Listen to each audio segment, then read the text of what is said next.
Oi gente, eu sou Lorena, estou aqui para falar com vocês hoje sobre choque cardiogênico. Nós estamos vindo de algumas situações relacionadas ao atendimento cardíaco no todo e hoje nós vamos falar sobre uma das principais repercussões que a gente tem quando temos situações de alteração cardíaca, que é justamente o choque cardiogênico, tá?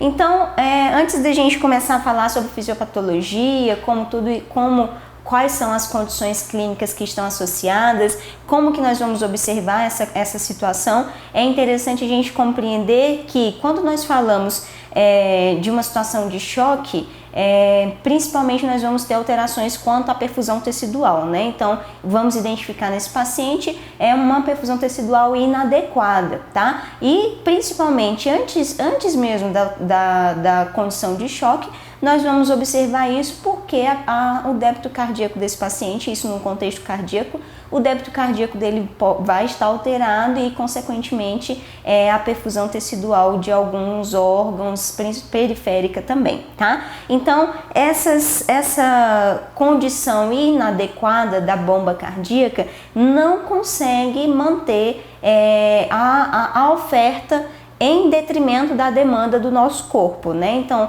a demanda metabólica e a oferta tecidual ficam totalmente diminuídas justamente por conta da falência da bomba cardíaca, tá? Após isso, nós vamos ter uma condição acentuada de diminuição do débito cardíaco, que é o volume sistólico mais frequência cardíaca. Então a gente observa a diminuição significativa do débito cardíaco e vamos evidenciar isso, como eu falei, justamente pela diminuição da perfusão tecidual. A gente vai encontrar, portanto, uma hipoxemia tecidual, tá?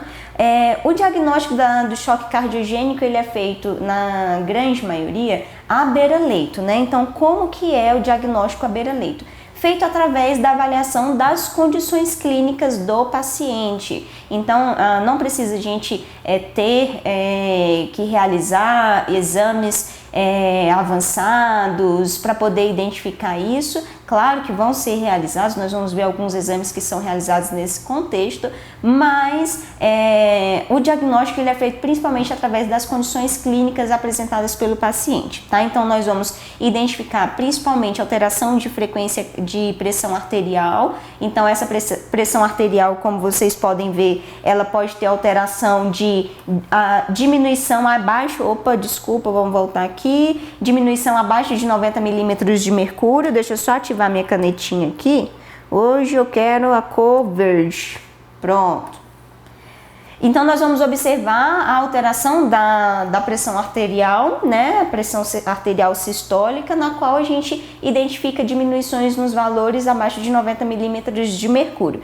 É importante a gente relembrar que nem toda situação de choque a gente vai encontrar hipotensão, tá? Mas essa condição de choque cardiogênico nós podemos encontrar hipotensão e evidenciado principalmente pelos níveis sistólicos que vão estar abaixo de 90 milímetros de mercúrio, tá? Então nós vamos ver, inclusive, só um parêntese, nós vamos estudar sobre as outras condições de choque, vamos iniciar assim que a gente terminar a atividade cardíaca, outras condições de choque, tá? Além disso, além de pressão arterial sistólica abaixo de 90 milímetros de mercúrio, nós vamos observar outras condições que é oligúria, cianose, extremidades frias e alterações do nível de consciência. Essas situações que estão associadas também à condição de alteração da pressão arterial, elas são referentes à diminuição da perfusão tecidual. Então, quando nós temos um paciente a qual a perfusão tecidual está diminuída, são essas as principais situações clínicas que nós vamos observar à beira-leito, né? A avaliação do paciente à beira-leito. Então, oligúria, diminuição do débito urinário, justamente porque o sistema renal é um dos primeiros sistemas que começam a sofrer diante da alteração do débito cardíaco. Então, a oligúria vai ser observada à beira-leito.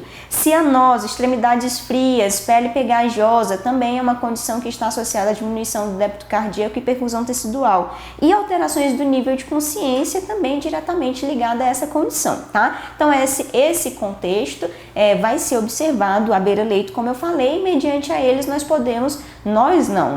observamos, determinamos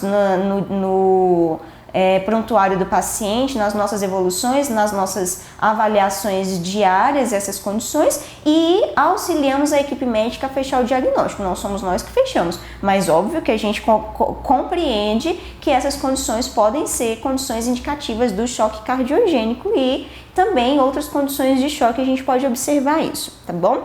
Bom,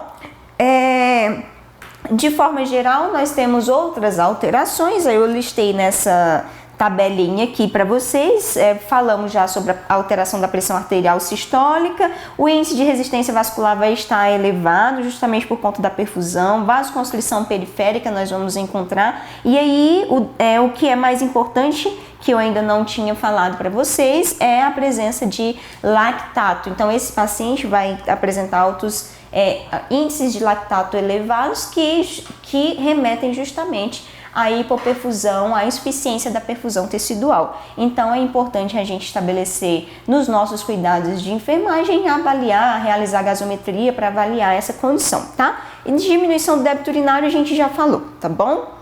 Então vamos adiante. A etiologia, então como que isso acontece? Como que o choque cardiogênico pode acontecer? Bom, o principal fator relacionado ao choque cardiogênico é o infarto agudo do miocárdio, né? Então nós vamos estudar sobre o infarto agudo do miocárdio também. Então essa é a principal condição que leva o paciente a desenvolver o choque cardiogênico. Esse paciente com infarto agudo do miocárdio, ele tem cerca de 5 a 10% de possibilidade de desenvolver choque cardiogênico nas primeiras 24 horas do ocorrido do infarto. Então, um paciente que a gente recebe com infarto agudo do miocárdio, uma das principais situações que nós devemos ficar de olho é naquelas condições anteriores, oligúria, com diminuição que é a diminuição do débito urinário, perfusão periférica, pressão arterial, porque podem nos indicar que esse paciente vai desenvolver ou entrar numa condição de choque cardiogênico em decorrência do infarto agudo do miocárdio. Esses pacientes que apresentam choque cardiogênico em decorrência de infarto agudo do miocárdio possuem alta mortalidade, que são inclusive superiores a 70%. Então, é um paciente crítico que nós vamos receber na unidade de terapia intensiva, a qual todo cuidado é pouco. Então, nós temos que redobrar a nossa assistência, determinar os diagnósticos de enfermagem fundamentais para a gente controlar ou pelo menos avaliar as condições de descompensação ou equilíbrio hemodinâmico, tá bom? Então vamos adiante. A situação de choque cardiogênico ela também está relacionada a outras condições que são em decorrência da função cardíaca. Essas condições elas podem ser elétricas, né? Então principalmente quanto ao sistema elétrico cardíaco, nosso sinusal, atrioventricular, feixe de His, fibras de Purkinje, ou estrutural realmente, tá? Que aí nós podemos identificar posteriormente alterações mecânicas, né? Mecânicas quanto à bomba cardíaca.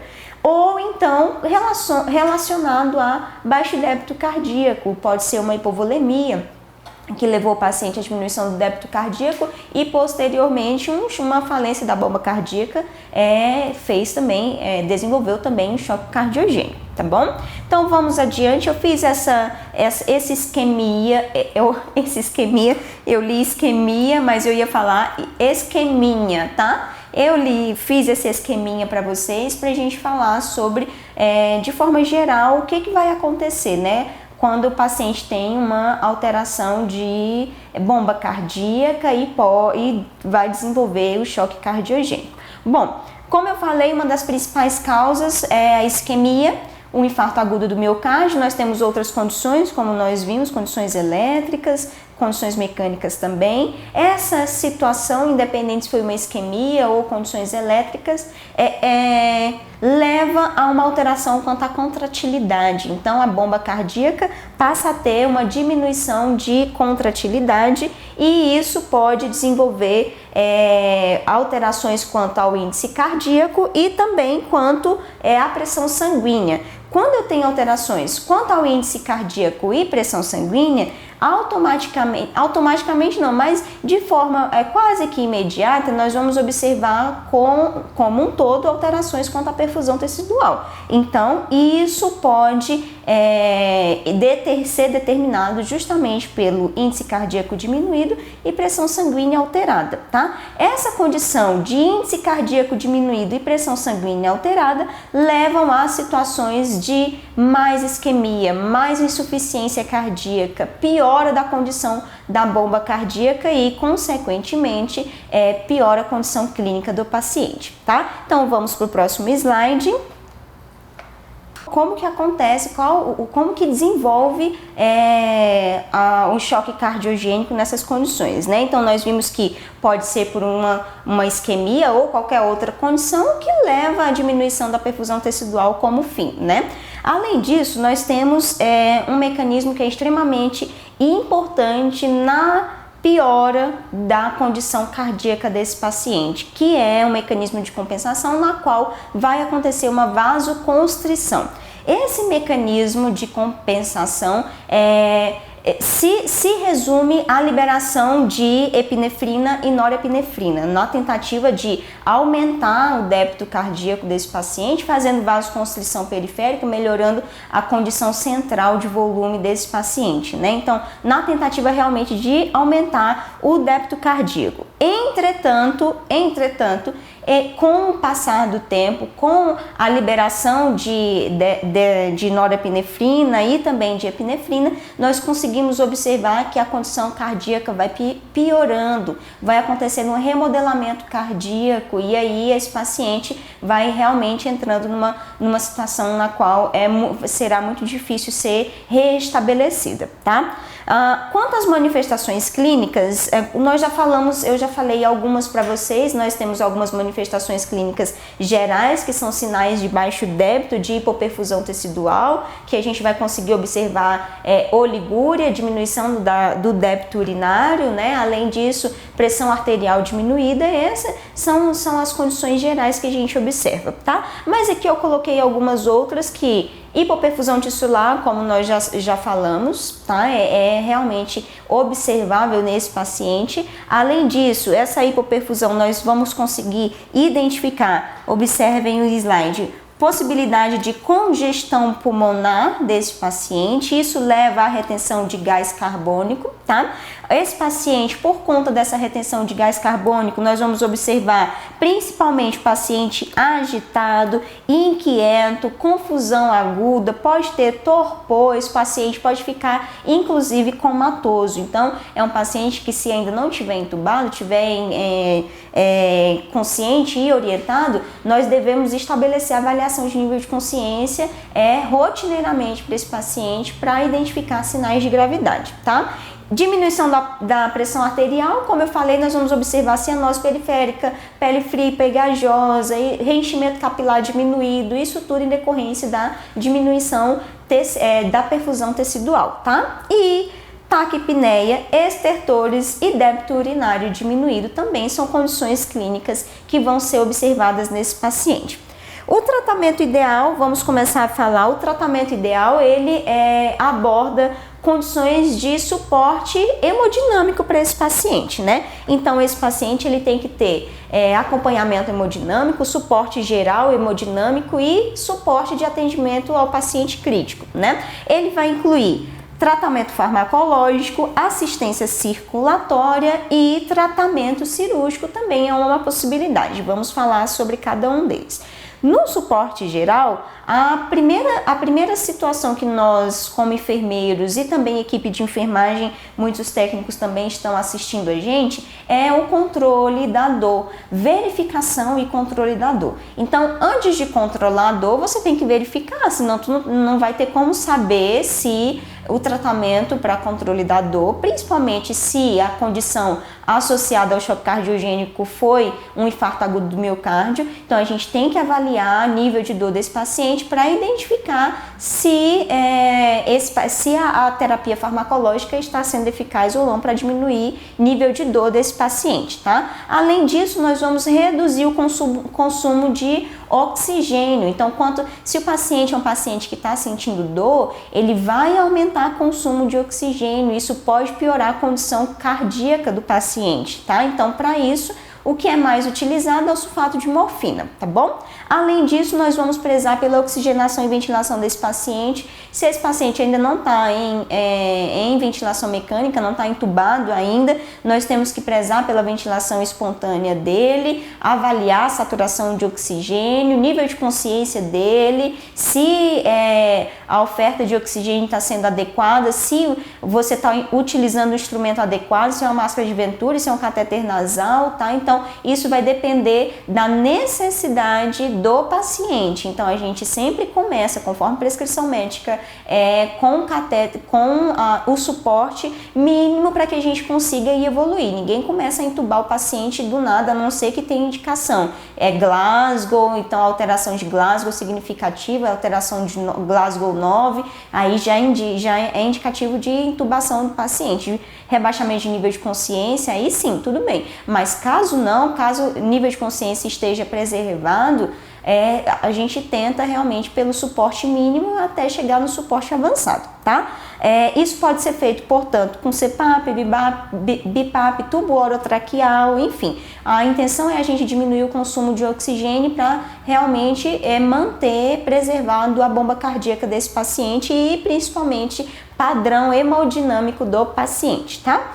Quanto a suporte geral ainda, nós temos também a necessidade de fazer o controle de acidose, tá? A acidose também da hipovolemia, se for a questão, tá? Quando nessas situações, muitas das vezes a gente utiliza inclusive o bicarbonato para isso, é necessário a gente observar, portanto, esse paciente tem que ser avaliado a gasometria desse paciente tem que ser realizada uma vez ao dia ou conforme a necessidade, né? Isso vai ser a condição clínica do paciente que vai determinar, de modo que nós temos que realmente interferir quanto à acidose e à hipovolemia, porque isso repercute diretamente na condição hemodinâmica do paciente, na homeostasia, né? Então, se eu tenho alterações quanto à homeostasia, esse paciente hemodinamicamente pode ser instável e aí eu posso perder o paciente com toda certeza por conta da piora da condição clínica, tá? Quanto a agentes farmacológicos, nós temos os agentes que são os vasopressores e os inotrópicos.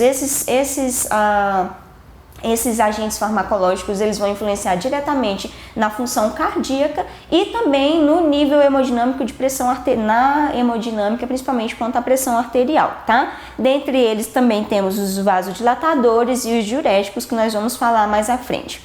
Bom, a dobuta e a dopamina são utilizadas também nesse contexto de choque cardiogênico, tá? A dobuta vai ter uma ação de inotropismo e também cronotropismo. Diante disso, nós vamos observar um aumento da vasodilatação desse paciente, principalmente vasodilatação central, para poder otimizar a pressão arterial. A dopamina, ela vai otimizar o débito cardíaco, aumentando esse débito cardíaco e nós temos uma observação quanto a isso, que é a diminuição também da resistência vascular, tá? A noradrenalina é uma medicação que a gente utiliza no contexto de pressão arterial, para a gente tentar manter em equilíbrio os níveis tensionais desse paciente. Então, é utilizado muito noradrenalina, tá? Então, ajuda a gente a manter níveis pressóricos desse paciente e automaticamente melhorar a perfusão tecidual a nível central, tá? Nitroglicerina também é muito utilizada nesse contexto. A função dela é diminuir a pré-carga e a pós-carga, tendo como consequência a diminuição do consumo de oxigênio. Então, quanto mais consumo eu tenho, por conta de várias outras situações de dor, alteração da frequência cardíaca, eu tenho também piora da condição cardíaca. Então, a intenção é a gente diminuir o consumo de oxigênio desse paciente, tá? Bom, na assistência circulatória mecânica, também como atendimento hemodinâmico desse paciente, nós temos a indicação principalmente de manutenção do débito cardíaco para poder otimizar a perfusão coronária e sistêmica também, tá? Além disso, o que é importante é que a assistência circulatória muitas vezes nos ajuda a não entrar com drogas para que a gente otimize o débito cardíaco desse paciente. Então, muitas vezes, ela atende tão bem a condição clínica do paciente que não há necessidade de entrar com drogas para otimização do débito cardíaco, tá? O mais utilizado é o balão intraórtico. Nós vamos estudar sobre o balão intraórtico e também o ECMO em outra oportunidade, mas aqui já entra citando os dois que são extremamente utilizados em condições circulatórias do paciente graves, né? Então, além disso, o BIA, que é o balão intraóstico, o ECMO, que é a membrana extracorpórea de oxigenação, nós temos a possibilidade também de reperfusão coronariana, principalmente se o choque cardiogênico desse paciente foi decorrente do infarto agudo do miocárdio, tá? Bom, vamos adiante. Aqui nós vamos falar sobre a assistência de enfermagem geral a esse paciente. Então, eu coloquei alguns diagnósticos de enfermagem para que porque eu observei que algumas é uma tendência falar sobre diagnóstico relacionado a situações clínicas, né? Então, a gente observou algumas condições, a gente pode observar algumas condições nesse paciente, que é dor aguda. Quando a gente fala em dor aguda, isso aqui é muito provavelmente quando o paciente desenvolveu um choque cardiogênico em decorrência do infarto agudo do miocárdio. Então, a gente estabelece os diagnósticos para que a gente consiga determinar as intervenções focadas à necessidade do paciente, tá? Risco de infecção, porque esse paciente é poliinvadido.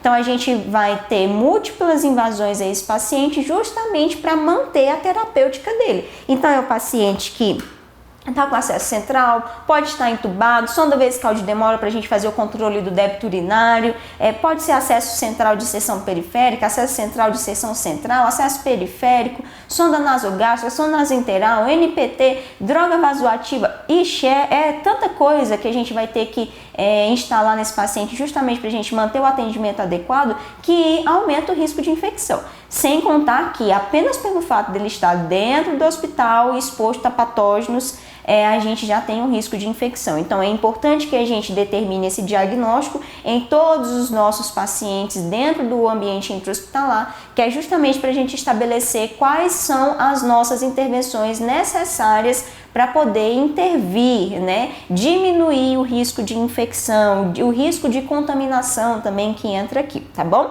Débito cardíaco diminuído, esse aqui é lógico, ele vai estar relacionado ao contexto da insuficiência cardíaca, né? Então, se eu tenho uma alteração da bomba cardíaca, o débito cardíaco ele vai estar diminuído com toda certeza. Frequência cardíaca pode estar alterada, pressão arterial pode estar alterada, a perfusão tecidual pode estar diminuído, o débito urinário vai estar diminuído. Essas são as características, né? Então, a relação quanto ao débito cardíaco diminuído vai ser justamente a função cardíaca alterada em decorrência do infarto agudo do miocárdio ou do choque cardiogênico, tá bom?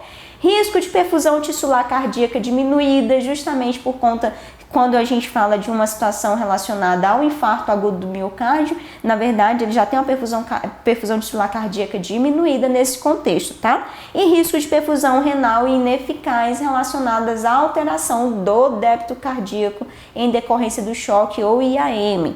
Perfusão tissular periférica ineficaz também vai ser relacionada à causa, também vai ser causada pelo choque cardiogênico ou infarto agudo do miocárdio prévio ao choque cardiogênico, tá bom? Então, esses são alguns principais diagnósticos no contexto do paciente em choque cardiogênico.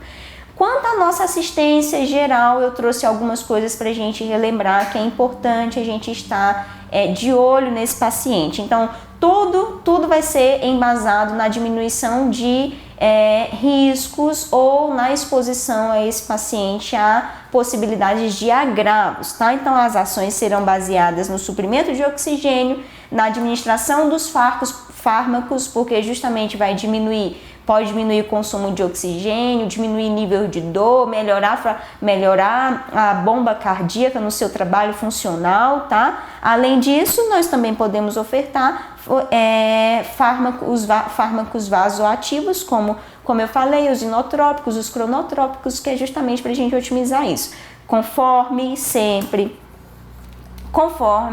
prescrição médica. mesmo que a gente saiba, existe uma organização quanto a isso. A gente não prescreve nesse contexto, a gente está falando de terapia intensiva, a gente não está falando de urgência e emergência, sala vermelha. Claro que lá é uma outra situação, aqui não. Aqui a gente vai seguir prescrição médica, com toda certeza o nosso papel é acompanhar. Muitas vezes a equipe médica também pode não perceber situações, nós vamos estar ali para relembrar, para poder identificar, tá? Mas a quem prescreve é a equipe médica e não o enfermeiro, tá? O controle hemodinâmico, nós e a nossa equipe de enfermagem, com os técnicos de enfermagem, vão estar intimamente ligados para avaliar o que está sendo mais grave, piorou a condição de perfusão renal, porque diminuiu o débito urinário, tem presença de grumos, então nós vamos trabalhar para identificar alterações hemodinâmicas e prezar para que a estabilidade seja realmente efetiva. Então, por exemplo, inclusive a própria diluição da noradrenalina é muito ligada à alteração hemodinâmica. Muitas vezes passa o período de diluição, a estabilidade da droga cai e aí eu não tenho mais ação da droga. Então, fazer a diluição, ofertar a noradrenalina no horário certo, observar a estabilidade da droga também é fundamental para a gente manter o controle hemodinâmico desse paciente, tá? E prevenir agravos e condições clínicas desse paciente. A infecção, por exemplo, é um agravo que a gente tem que, de forma muito incisiva, diminuir no nosso paciente, independente se é choque cardiogênico ou não, tá bom? Monitorização ou monitoração hemodinâmica contínua. Esse paciente tem que estar monitorizado com monitor multiparamétrico, né? Se ele tiver com BIA, também a gente faz a verificação constantemente. É importante a gente identificar os padrões. Além disso, frequência cardíaca, frequência respiratória. Então, se o paciente está no ventilador mecânico, nós vamos observar de uma outra forma, pressão arterial, nível de consciência, tudo isso. Esse paciente pode estar com pressão arterial invasiva, prezar, observar se a onda da PAI está adequada, porque isso denota que a verificação está adequada ou não, se não está cotovelando o acesso, a extensão do acesso da pressão arterial invasiva, porque vai dificultar na verificação. Então, tudo isso são cuidados fundamentais. Fazer exame físico desse paciente, buscando terceira e quarta bulha nesse paciente. Então, a gente tem que fazer a ausculta cardíaca, a ausculta pulmonar desse paciente, exame físico diário nesse paciente e monitorizar ou monitorar traçados eletrocardiográficos com a finalidade de detectar precocemente alterações do segmento ST que são indicativos de infarto agudo do miocárdio, tá bom? Então isso tem que ser necessário, não basta ser só o traçado eletrocardiográfico do monitor, a gente tem que fazer um eletrocardiograma de 2 derivações, tá bom? Checar e avaliar resultados de exames laboratoriais, também incluindo gasometria arterial e atenção à hemodinâmica do paciente são fundamentais, tá? Então, nós vimos de um contexto bem objetivo as questões sobre choque cardiogênico e a partir de agora nós vamos falar sobre as questões, tá bom? Então, vamos lá para a primeira questão. Ela fala o seguinte: em relação aos tipos de choque e sua etiologia, conclui-se o seguinte: o choque cardiogênico pode ocorrer por falência da bomba cardíaca, falamos sobre isso. Diminuição do inotropismo, se a gente falou que a gente tem que entrar com medicamento que tem ação inotrópica e cronotrópica, então até aqui o negócio tá certo. Diminuição do débito cardíaco, então um pontinho a mais aí porque a gente já falou disso. E aumento da pressão venosa central, levando a má perfusão tecidual. O choque obstrutivo pode ocorrer devido à alteração da tonicidade da parede do vaso, provocando seu relaxamento e vasodilatação, levando à hipotensão. O choque cardiogênico pode ocorrer pela formação de trombos, que são fatores que podem predispor e levar à queda do débito cardíaco, como no tromboembolismo pulmonar. No caso, não no choque cardiogênico, mas no infarto agudo do miocárdio, que pode levar ao choque cardiogênico. O choque neurogênico pode ocorrer por diarreia de difícil controle e longa permanência, poliúria, queimaduras extensas e desidratação. Então, nesse caso, a gente observa que a questão correta é a questão letra A, que fala sobre o choque cardiogênico pode ocorrer por falência da bomba cardíaca, diminuição do inotropismo, também do cronotropismo, diminuição do débito cardíaco, alteração da perfusão tecidual, reenchimento capilar diminuído, que é uma consequência disso, pele fria e pegajosa. Então a questão correta nessa situação é a letra A, é uma questão de 2018. Agora nós vamos para uma questão de 2016 que ela fala o seguinte: o choque cardiogênico é um distúrbio caracterizado pela insuficiência, pelo insuficiente suprimento sanguíneo para os tecidos e células do corpo. Em relação ao choque cardiogênico, marque a alternativa incorreta. A dobutamina, catecolamina, que atua estimulando os receptores beta-adrenérgicos. Aí uma observação, nós vamos ter aula falando só sobre drogas vasoativas, tá? Voltando aqui, receptores beta-adrenérgicos aumentando a força contrátil do coração causa discreta redução da resistência periférica. Sim, letra B. Adrenalina, catecolamina endógena, aumenta o débito cardíaco, promove vasodilatação periférica, aumentando a frequência e a contratilidade cardíaca. Então nós observamos que inclusive essa é uma condição que acontece com mecanismo de compensação. Bicarbonato de sódio, utilizado para correção de alcalose metabólica. Não, bicarbonato é utilizado para correção de acidose. Então a gente nem vai continuar porque essa é a questão falsa, tá? Então essa é uma questão de 2016.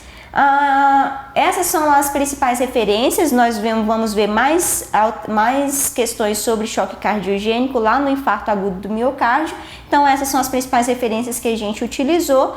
Espero que vocês tenham gostado da nossa aula de hoje e continue conosco até a próxima, que é o infarto agudo do miocárdio. Até mais!